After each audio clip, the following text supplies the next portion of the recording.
நடிகர் திலகம் சிவாஜி கணேசன் பற்றி பிரபல திரைப்பட இயக்குனர் எல்.வி. பிரசாத் சொன்ன தகவல்கள்.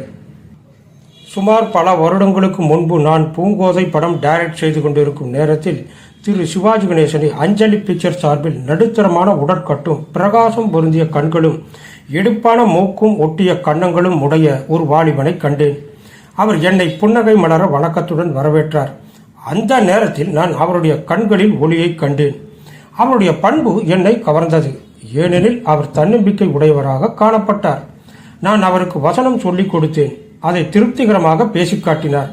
பிறகு பரதேசி என்ற தெலுங்கு படத்தின் வசனத்தை கொடுத்தேன். அவர் அதையும் வெகு சுலபமாக பேசியதைக் கண்டு வியந்தேன். நான் தெலுங்கில் நடிக்க சந்தர்ப்பம் கொடுத்து அதற்காக நியமிக்கப்பட்டிருந்த தெலுங்கு நடிகரை திருப்தி இல்லாத காரணத்தால் விலக்கிவிட்டேன். சிவாஜி தமிழ், தெலுங்கு இரு மொழிகளிலும் திறம்பட பேசி நடிப்பதைக் கண்டு மகிழ்ந்தேன். எனக்கு அப்போதே அவர் மீது பிற்காலத்தில் அவர் பெரிய நடிகராவதற்கு வேண்டிய திறன் இருக்கிறது என்பதை கண்டேன். அடுத்து நான் அவரை சந்தித்தது மனோகரா படத்தின் போது. அவர் நான் பூங்கோதையில் பார்த்ததை விட சற்று பருமனாக இருந்தார். அவருடைய மிடுக்கான நடையும் பாவனையும் விரைவில் அவர் வெற்றியின் சிகரத்தை அடைந்து விடுவார் என்று எனக்கு புலப்படுத்தின. மனோகராவில் 3 பாஷைகளிலும் அவரே கதாநாயகனாக நடிக்க வேண்டும் என்று வற்புறுத்தினேன். அவருடைய நடிப்பு அவருக்கு உரிய வெற்றி மாலைகளை தேடி தந்தது. படப்பிடிப்பு நடக்கும்போது எப்படி இவர் இந்தி, தெலுங்கு வசனங்களை மாறி மாறி சரியாக சொல்ல முடியும் என்று ஆச்சரியப்படுவேன். இது ஒரு வரப்பிரசாதமாக இருக்க வேண்டும், அல்லது அவருடைய நெடுங்கால மேடை அனுபவம் தான் ஞாபக சக்தியை மிக கூர்மையாக்கி இருக்க வேண்டும் என்று நினைத்தேன். மனோகரா படப்பிடிப்பின் போது அவருடன் நான் நெருங்கி பழகியதால் அவருடைய திறமையையும் ஆற்றலையும் மெச்சி அவர் பிற்காலத்தில் ஒரு மாபெரும் நடிகர் திலகமாகி மக்கள் உள்ளத்தில் என்றும் நிரந்தர இடம் பெறுவார் என்று நம்பினேன்.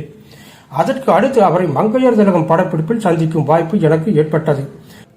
அவர் இந்த தடவை அபூர்வமான திறமையுடனும் முதிர்ந்த அனுபவமும் அடைந்திருப்பதை கண்டேன்.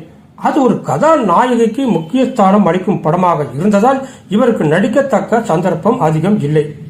இருந்தும் கூட இவருடைய உணர்ச்சி மிகுந்த நடிப்பால் பத்மினியின் மறக்க முடியாத நடிப்புடன் இவருடைய நடிப்பு பன்மடங்கு பரிமளித்தது.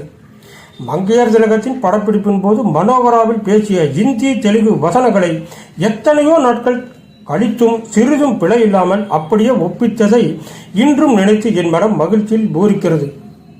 மீண்டும் பாக்யவதி படப்பிடிப்பின் போது சந்தோஷமுடன் அவரை சந்தித்தேன்.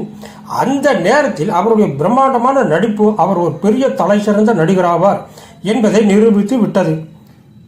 அதற்கு பிறகு நான் அவருடன் சேர்ந்து தொழிலாற்ற சந்தர்ப்பம் இல்லாவிட்டாலும் அவர் நடித்த படங்களை ஒன்று விடாமல் பார்த்தேன்.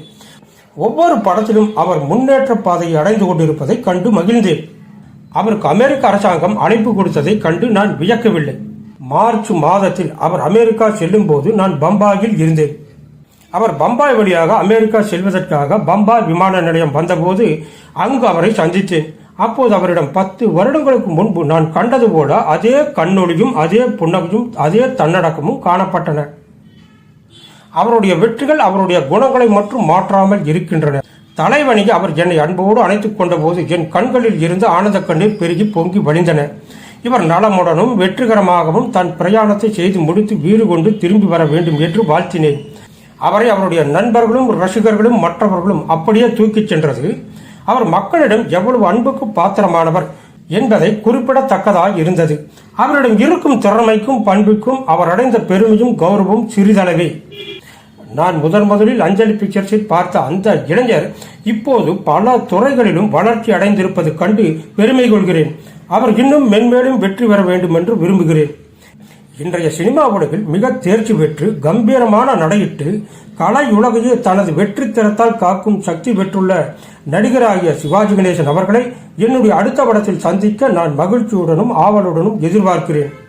நிலையான கலை புலமையால் மென்மேலும் இந்த திரைக்கலையை முன்னேற்ற பாதையில் கொண்டு செலுத்தப் போகும் கலை உலக மேதையான இவரை என் மனப்பூர்வமாக வாழ்த்துகிறேன். நடிகர் திலகம் அமெரிக்கா சென்றபோது அவரை வாழ்த்தி வெளியிட்ட நடிகன் குரல் சிறப்பு மலரில் திரு எல்.வி. பிரசாத் கூறிய தகவல்கள் இவை.